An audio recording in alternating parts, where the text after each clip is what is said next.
और गाड़ी मालिकों के लिए एक खुशखबरी आई है। पहले जो गाड़ियां सिर्फ 15 साल तक चल सकती थीं, अब उनकी उम्र बढ़ गई। लेकिन गाड़ी ज्यादा चलानी है तो फिर फीस भी ज्यादा देनी पड़ेगी। लेकिन फिर उस 2021-22 की स्क्रैप पॉलिसी का क्या हुआ? क्या है ये पूरा मामला? केंद्र सरकार ने मोटर व्हीकल एक्ट और स्क्रैप पॉलिसी में क्या बदलाव किए हैं, देखिए इस रिपोर्ट में। केंद्र सरकार ने 2021-22 के बजट में पुराने वाहनों को सड़कों से हटाने के लिए स्क्रैप पॉलिसी लागू की थी, जिसमें 20 साल पुराने पर्सनल व्हीकल और 15 साल पुराने कमर्शियल गाड़ियों का हर साल फिटनेस टेस्ट करने का प्रावधान था।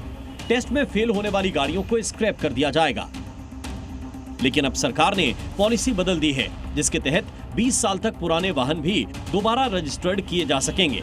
लेकिन इसके लिए मालिकों को ज्यादा फीस देनी होगी।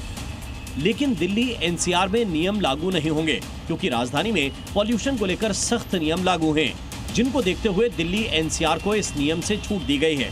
लेकिन देश के बाकी हिस्से में ये नियम लागू होंगे,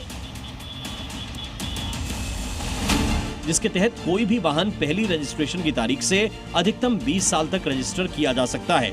यानी 15 साल पूरे होने के बाद वाहन मालिक को दोबारा रजिस्ट्रेशन कराना होगा, लेकिन उसके लिए भारी फीस देनी होगी, जिसमें इंपोर्टेड मोटर वाहन 2 या 3 पहिया की रजिस्ट्रेशन फीस 20,000 रुपए, इंपोर्टेड मोटर व्हीकल 4 या अधिक पहिया की रजिस्ट्रेशन फीस 80,000 रुपए, लाइट मोटर व्हीकल जैसे कार की रजिस्ट्रेशन फीस 10,000 रुपए, 3 व्हीलर की रजिस्ट्रेशन फीस 5,000 रुपए और मोटरसाइकिल की रजिस्ट्रेशन फीस 2,000 रुपए तय की गई है। अगर आपकी गाड़ी जो है ज़्यादा किलोमीटर्स नहीं चल चुकी है और आप इसको अभी फिर भी चला सकते हैं अगले 5 साल के लिए, तो जो अमाउंट है 80,000 रुपये कोई ज़्यादा इंक्रीमेंटल नहीं है। नई गाड़ी लेने से तो बहुत अच्छा ही है। सो उस हिसाब से बाकी देश में जितने स्टेट्स हैं वहाँ के कार ओनर्स के लिए यह अच्छा डिसीजन है।